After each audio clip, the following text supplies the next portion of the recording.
Bienvenue sur Réinformation TV pour le contrepoint quotidien de l'info. On se dirige vers le QG de l'UMP où la matinée a été sanglante. L'affaire Big Malion explose juste après les européennes et l'UMP avec elle. Ses dirigeants ont réglé leurs comptes avant déjeuner au siège du mouvement. Derrière le volet moral concernant des financements irréguliers se profile une big manip politique. On sonne la dernière présidentielle et l'on prépare la prochaine.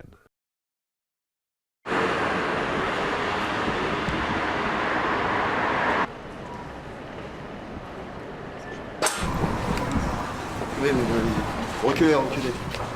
Reculez. Reculez, reculez, s'il vous plaît.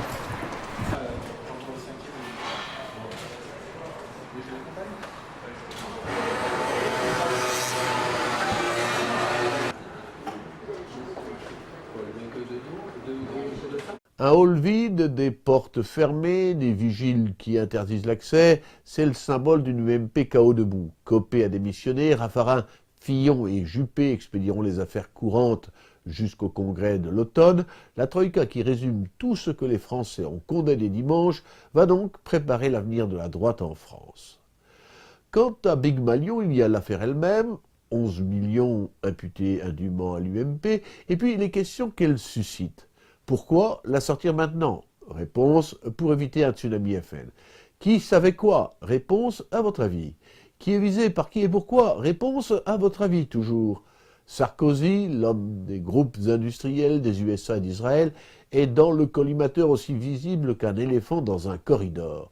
Il doit céder la place pour 2017 à Juppé, l'homme du Bilderberg et de la maçonnerie. Quant à la moralisation politique, lancée par Rocard, elle n'a jamais empêché aucun scandale. Copé est-il plus coupable qu'un Emmanueli célébré comme un saint naguère au PS? Pour quelques poignées de dollars, les politiques se retrouvent à la merci des médias, dont les propriétaires sont aussi les vrais décideurs. L'OIT, l'Organisation internationale du travail, publie son rapport annuel. Le nombre des chômeurs dans le monde a augmenté de 4 millions en 2013, atteignant 198 millions. En 2 décennies, la proportion des travailleurs en dessous du seuil de grande pauvreté est passée de 39 à 13%, et cependant le nombre de travailleurs qui touchent moins de 2 dollars par jour serait de 839 millions. Avec ces données invérifiables et ces définitions floues, ce rapport a pour objet réel d'apitoyer le Nord et de l'écraser sous sa responsabilité. Selon le directeur général, le défi de la création d'emplois incombe aux pays développés et au monde émergent, afin de répondre au développement démographique du tiers-monde.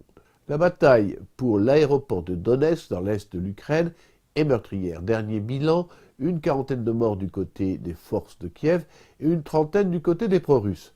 Cette escalade, postérieure à l'élection présidentielle ukrainienne, a poussé Moscou à réagir. Vladimir Poutine a demandé l'arrêt immédiat de l'opération punitive lancée par Kiev. Faute d'une négociation pacifique entre les régions de l'Est et Petro Poroshenko, on peut craindre que la Russie, elle aussi, ne choisisse l'option militaire.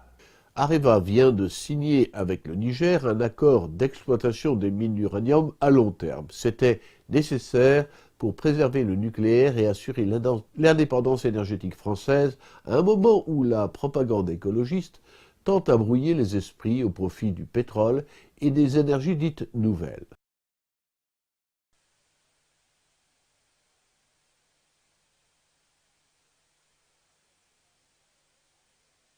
Nous sommes arrivés à un accord équilibré et qui inscrit surtout notre partenariat dans la durée, encore une fois, qui projette ce partenariat dans l'avenir.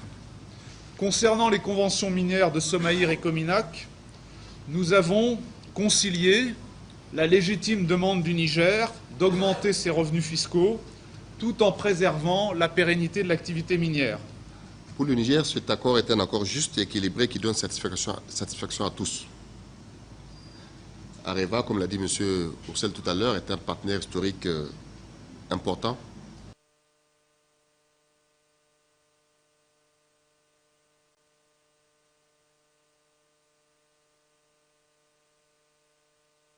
Cet accord garantira l'approvisionnement de la France en uranium. C'est bien utile après les bourdes commises par Anne Lauvergeon du temps qu'elle dirigeait Areva. Mais la propagande des organisations écologistes menace l'indépendance française. Une étude de la Cour des comptes, rapportée par l'écologiste Denis Baupin, prévoit une augmentation spectaculaire du coût de l'énergie nucléaire. Le prix du kilowattheure serait passé de 49,6 € en 2012 à 59,8 € en 2013. Et ça va continuer.